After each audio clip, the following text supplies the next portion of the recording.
তোমার কাছে মদিনার নবী চিঠি প্রেরণ করেছে, তোমাকে বিয়ের দাওয়াত দেওয়া হয়েছে। জোরে জোরে বলুন সুবহানাল্লাহ।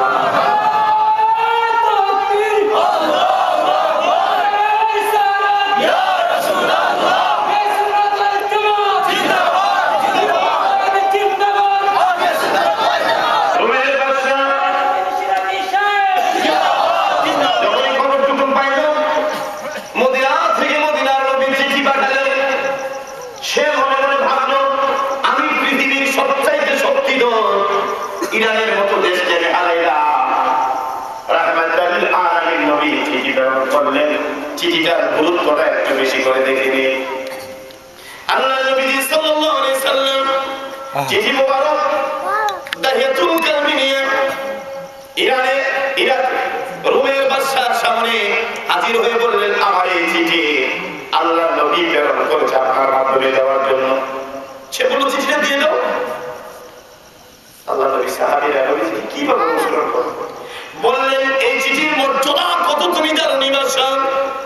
বলে না, এই চিঠি তখন দেওয়া হবে না তোমার রাজ দরবার সংসদ ভবনের মধ্যে যখন ডাকা হবে, সেখানে তোমার মন্ত্রীবর্গ থাকবে, সবাই থাকবে, আমি ওখানে সেটার উপর একটা ভাষণ দেব, তারপরে তোমার হাতে এটা বুঝাই দিব। বলুন সুবহানাল্লাহ।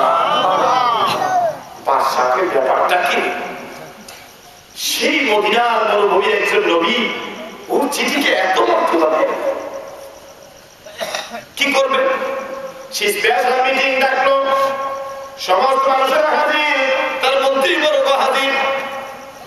তখন বলা হলো, আপনার স্পেশাল দুইজন মন্ত্রীকে বলেন আমি এই চিঠিটা দেব, তারা যেন এসে আমার হাত থেকে সম্মানের সাথে বুকে এবং মাথায় লাগাইতে লিখে গ্রহণ করে নিয়ে বলুন সুবহানাল্লাহ। আমার নবী কিন্তু সাহাবাইরা কিভাবে লিখে, এই জন্য সাহাবীরা যখন আমার নবীর ইজ্জত দিয়েছে, আমার নবীর সম্মান দিয়েছে, আল্লাহ তাদের ইজ্জত বাড়িয়ে দিয়েছে। বলুন সুবহানাল্লাহ। আল্লাহ সুবহানাল্লাহ। আল্লাহ নবী সাহাবী দাহিয়াতুল কালবি দাঁড়ায় বললেন, আরে বাদশা, এটা আমার নবীর হাতের চিঠি মোবারক, সেটাকে যদি তাজিম করো, আল্লাহ তোমাকে তাজিম করবে, তোমার ইজ্জত বাড়িয়ে দিবে। আর আমার নবীর চিঠি মোবারককে যদি কোন রকম অসম্মান করো, আল্লাহ লানত তোমার উপর নাযিল হবে। বাদশা বসে গেল, রোমীয় ভাষায় আরেকজন নবীর চিঠি মোবারক বাদশাকে বুঝাই দিলেন। বাদশা মানুষ তো, সে চিঠিটা বুঝতে পারলো যে সত্যি আল্লাহ নবী রাহমাতুল আলামিন যিনি দুনিয়াতে শেষ নবী আছে, ওনার আগমনটা মিথ্যা হতে পারে না। ওনার চিঠি বলে দিচ্ছে সুবহানাল্লাহ। এই দুনিয়া উনি চিঠিটাকে দেখে বুকে লাগায় এটার উপরে মন্ত্রীদেরকে নিয়ে একটা মিটিং বসে। তোর মনে মনে ভাবছিল যে আসলে যদি সবাই মেরে যায় তাহলে আমিও এটা করে ব্যাপারে মুসলমান হয়ে যাবো। অনেক সময় মানুষ ডুবে স্বার্থে পড়ে আবার সেই দিন ধর্ম থেকে দূরে চলে যায়। এই জন্য আমার নবীজি যখন কোরআন পড়তেন, আবু জাহেলা যায় রাত্রে বেলা আমার নবীর রুমের পাশে দাঁড়ায় কোরআন শুনতো। রাত্রে কোরআন শুনে চলে আসে, উতবা সাহেবা গিয়ে হাজির। আবু জাহেল, এত রাত তুমি কোথায় থেকে আসলে? আবু সুফিয়ান ডাক দিয়ে বলে, আবু জাহেল, এত রাত তুমি কোথায় থেকে আসলে, সত্যি করে বলো। আবু জাহেল কয়, আরে আবু সুফিয়ান, দিনের বেলা মুহাম্মদ সাল্লাল্লাহু আলাইহি সাল্লাম ওনার দুশমনি করি, কিন্তু কোরআনের মধ্যে এমন এক জাদু, এমন এক মজা লাগে, যখন নবী রাতে কোরআন পড়ে মনে চায় যে সারা রাত দাঁড়ায় নবীর মুখে কোরআন শুনি। বলুন সুবহানাল্লাহ। মনে কি চায়, কিন্তু দিনের বেলা আবু জাহেল আমার নবীর দুশমনি করে কোরআন। আবু সুফিয়ান বললেন, মন করে যদি আল্লাহর কোরআন শুনতে থাকো নেতারা, সাধারণ মানুষ শুনলে তো এমনি মুসলমান হয়ে যাবে। সে ভাবলো আসলে তো ঘটনাটা ঠিকই, তাহলে তো আমার মাথা পুরি, আমার সরকারি, আমার যা আছে সব শেষ হয়ে যাবে।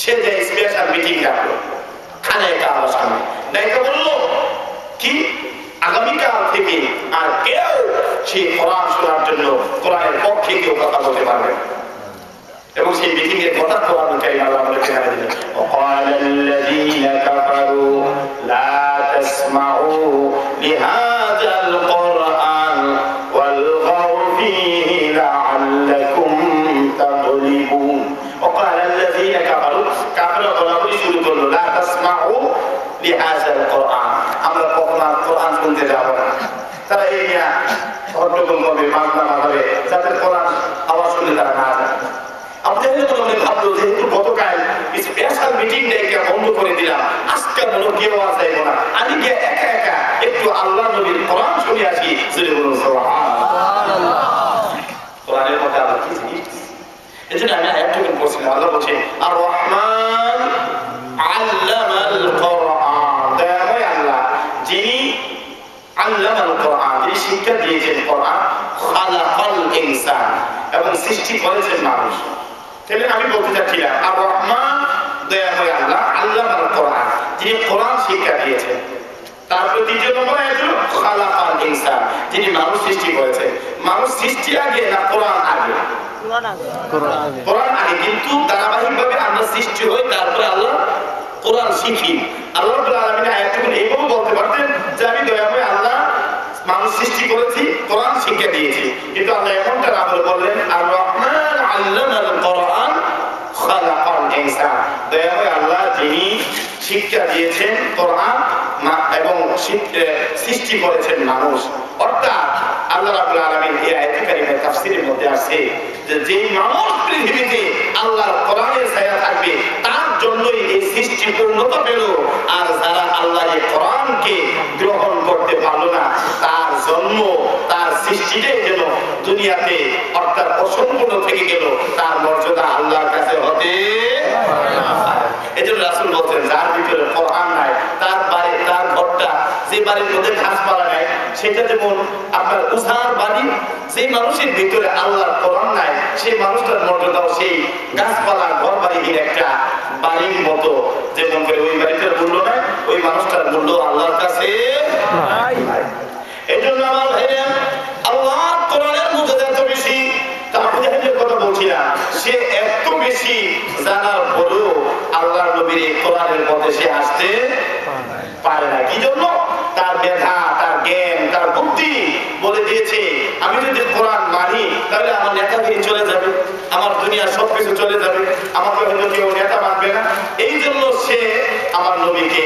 গ্রহণ করে দিতে পারে না এই জন্য নবীজি বলছে যেহেতু তোরে বুঝাইয়া তো এরকম ভাবে আনতে পারলাম না তাহলে তার নাম ছিল আবুল হাকিম অর্থাৎ জ্ঞানের পিতা নবীজি তার উপাধি দিলেন আবু জাহেল অর্থাৎ আজকে থেকে তুই হলি পৃথিবীর মানুষের কাছে মূর্খের বাপ তোর মধ্যে জ্ঞান বলতে কিছু নাই তাহলে বোঝা গেল তুমি যতই নিজকে জ্ঞানী দাবি করো বুদ্ধিমান দাবি করো তোমার আল্লাহ রাসূলের পথে যদি না থাকে সেই মানুষের মর্যাদা হতে পারে না আল্লাহ রাসূলকে মানার কারণে আল্লাহ কিভাবে মর্যাদা দিলেন আমার ভাই আল্লাহ সুবহানাল্লাহ ওয়া বিহামদিহি সুবহানাল্লাহ আল্লাহ নবী একদিন বসে আছেন বলছেন আমার ডান পাশ দিয়া কিয়ামতের ময়দানে হাসরের ময়দানে আমার আবু বকর হাসরের ময়দানে হাজির হবে আমার বাম পাশ দিয়া কিয়ামতের ময়দানে আগা